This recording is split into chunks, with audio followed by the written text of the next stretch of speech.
Ten Hag wants more off-field discipline for Marcus Rashford. Yes, sir! Ski! What's good, you two? It's your boy Onyx back with another video, man. You got the best out of Marcus Rashford last season. Yeah. How do you go about getting him back to his best form this season? Because you are going to need him between now and the end of the campaign. You can't bring another striker in. And is he in the right mindset, and does he have the right focus to get back to his very best? So, last two Premier League games, 2 goals, 2 assists, and you see there's developing a strong bond between Rasmus Højlund and Marcus Rashford, and yeah, we want to continue the process.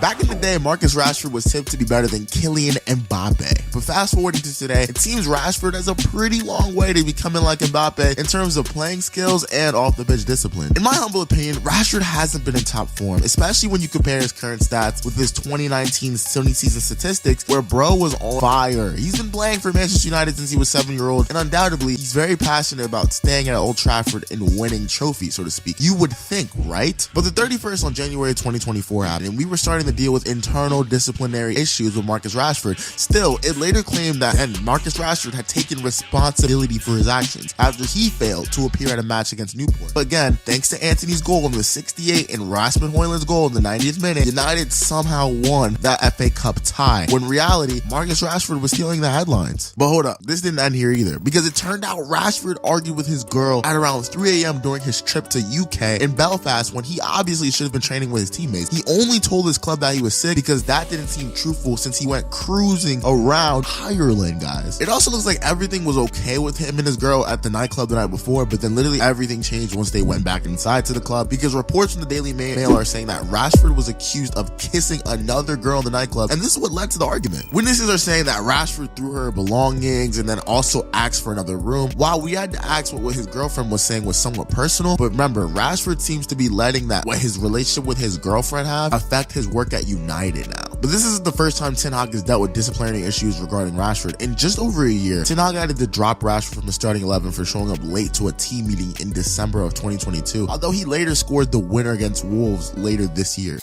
So, he has taken responsibility, and for the rest, it's internal matter, case closed. How's his reaction been though around the training ground, and because he's in the squad against Wolves, I presume? But they said, case closed. In terms of the squad tomorrow, I'm guessing Marcus will be in it. Will Andre Onana, any Mason Mount, is it too soon for him? Mason Mount is too soon, yeah. But Andre Onana will return. Eric, I appreciate you saying case closed. What does it say about the respect that players have for you, that these kind of things keep happening and you keep having to deal with situations that then you say is an internal matter? It's nothing to do with that. So, but as I said, let's focus on the game and let's move on. I think the statement is clear, and we have to focus on winning football games. Do you think you're imposing the right discipline on your squad to be able to win football matches, which is clearly what you need to do now? If nothing to do with that with me, but in football you need discipline, and that is on the pitch, but yeah, also off the pitch, because also there is a line between. So when every player knows this, every professional knows this, what is required.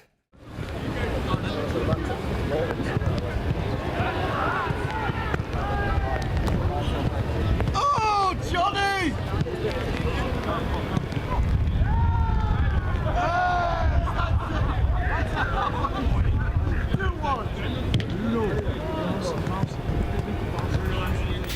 During Manchester United's golden days, their players were also never too far from receiving disciplinary actions either, because Wayne Rooney and Cristiano Ronaldo were notorious for having horrible attitudes on the pitch, and let's be real, they were fined for it. Bad behaviors from players are among some of the most frustrating things for a coach, even as shitty as Ten Hag, to deal with. The coach will not want to get at them to angrily for fear of losing the interest of the players, because we're in a social media era, and at the same time, the coach still needs to get his ideas across and still needs to instill discipline discipline the player. So it's a lose-lose for the coach if you're a bum like Ten Hag. Player discipline in the past in the Premier League as well has also led to team failures. We can say that Jose Mourinho forced so many issues with players in the past that he's known to deal with players strictly. Before his sack from Chelsea in 2015, rumors about players teaming up to frustrate him by not scoring goals were all stories that, for better or worse, was going out in the public, guys. And according to the stories, the players did this back in the day because they just wanted Mourinho sacked from the club, which shows you this dictator-like mentality some managers like to come in with only lasts for so long. In May 2016, Bro joined Manchester United, and although he was still going to be tough on his players, he would win the League Cup and the Europa League and the Community Shield Trophy all in 2016. Pubba revealed in the Amazon Prime documentary that his relationship with Jose Mourinho turned sour and started when he actually was injured and he had to go travel to Miami to get treatments done. Today, power rests in Ten Hag's hands, and he must ensure that he deals with his players in a way that won't affect their performance in the long run. I'm pretty sure he doesn't want a Pogba Mourinho situation. Since day one, Ten Hag can be considered successful at Ajax, but at Manchester United, we can obviously be clear in that he hasn't been that great. And in 2017, he had joined Ajax and won 3 Eredivisie titles, 3 and 2 cups, and he coached his team to the semifinals of the UEFA Champions League in 2018-19 as well. But the question is, can he repeat this quality? Can he redo what we saw at Manchester United for years and years? So obviously this could be considered successful, but can Ten Hag repeat what we saw at Manchester United under other managers, or even repeat the quality of service that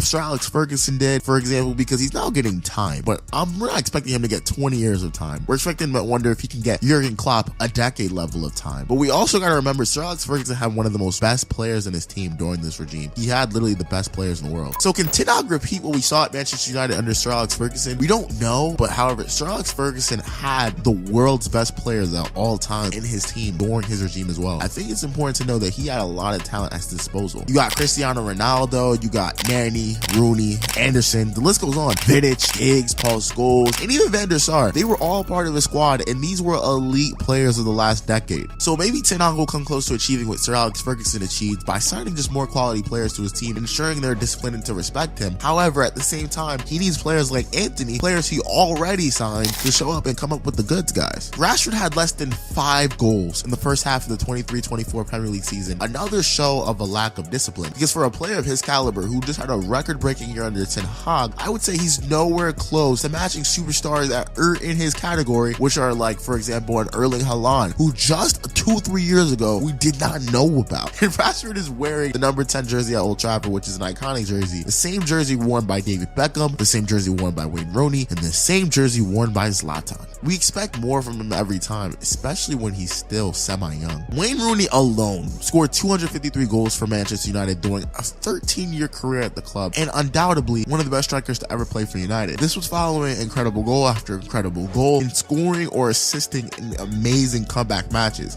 For example, Rooney's bicycle kick against Manchester City. Nani. Rooney! Oh, wonderful! What a goal! And what a time! In what a place!